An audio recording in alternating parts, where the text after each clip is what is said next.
Hello everybody, this is Fernando for the latest Cryptids and Monsters news video.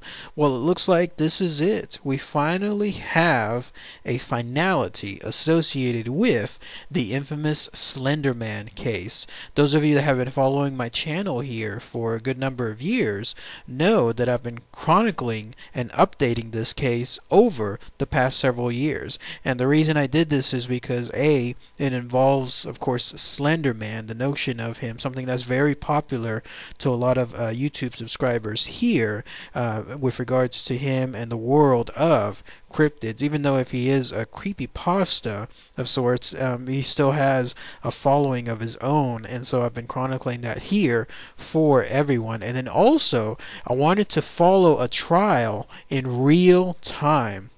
Ever since the first date of the unfortunate tragedy that occurred up until I guess you could say today, with being the finality of it, I wanted to see how a trial occurs. So I've made several videos of it in the past. If you can believe it, now it's been about 3.5 years since my very first video on this subject. And in fact, I'm going to include all the other videos, the links for them below, so that way if you wanted to see them and what I talked about within them throughout these years, it'd be a great way, a great refresher to be able to do so. But yes, indeed, it looks like we finally have the very final instance, the very final update for the Slenderman case, and it has to do with this. Real quickly though, just a quick summation of everything that occurred. Of course, it was a couple of years back in 2014 where a young girl was unfortunately attacked by some of her colleagues, and when that happened, she was stabbed multiple times, in this case by two people. There was Anissa Ware, and there was also Morgan Geyser, my apologies, who also did the attack. They stabbed her multiple times. They stated this was because, 19 times in fact, that they were going to appease Slenderman, someone that they thought was living within a forest. In that case, it was the Chequamegon-Nicolet National Forest. That way they could appease him, and then they could live with him and his servants thereafter in the forest. Obviously, these two girls, something is not right with them while they were doing this, and even to this day, with the final sentencing, that is the same thought of the court system. The good news, though, is, if there's any in all of this, is that this young girl, the one that was stabbed multiple times, she survived. Very luckily, thank goodness she survived. And to this day, though, apparently she is still recuperating from this horrid attack.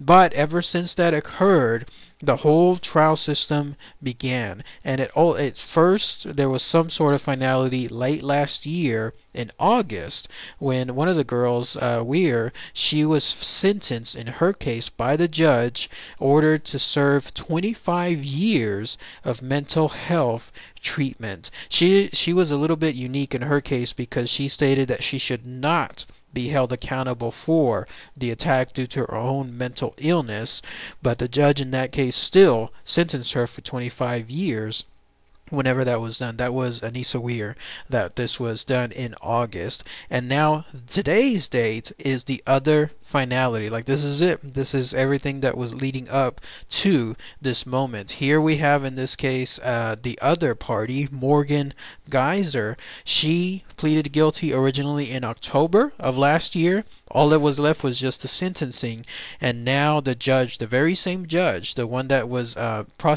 giving the sentence to Anissa last time, was also providing it here.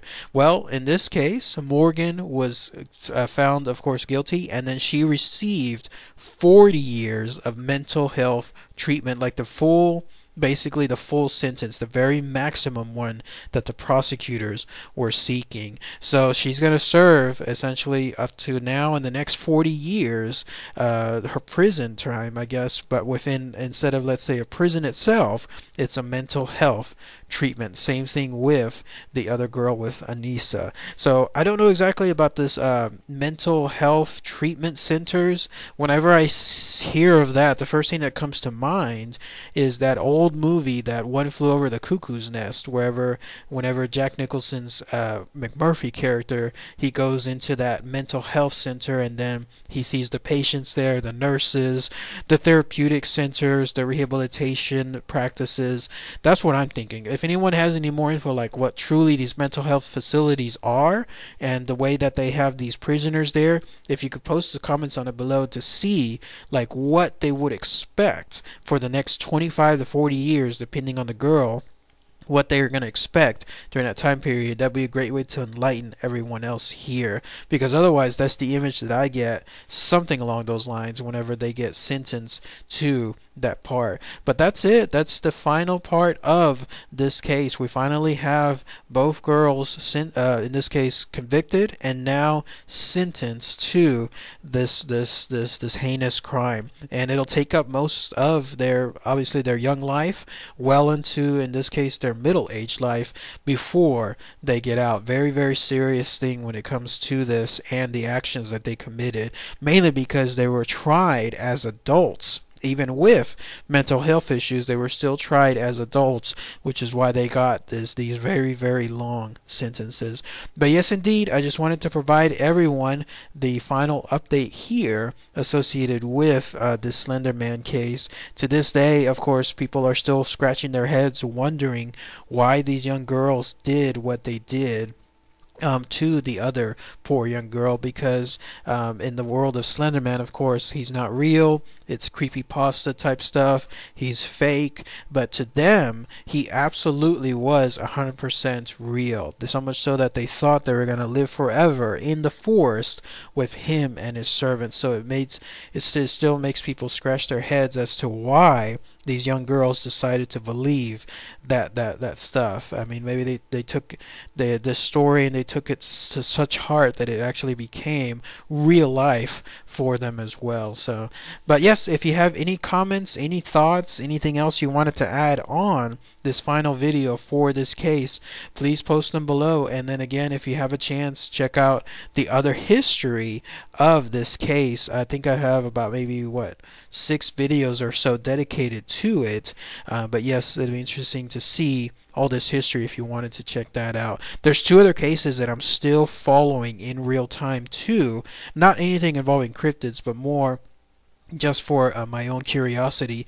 There's the Curtis Reeves trial, which is the one of that guy who shot someone else in a theater in Florida because that other person was texting.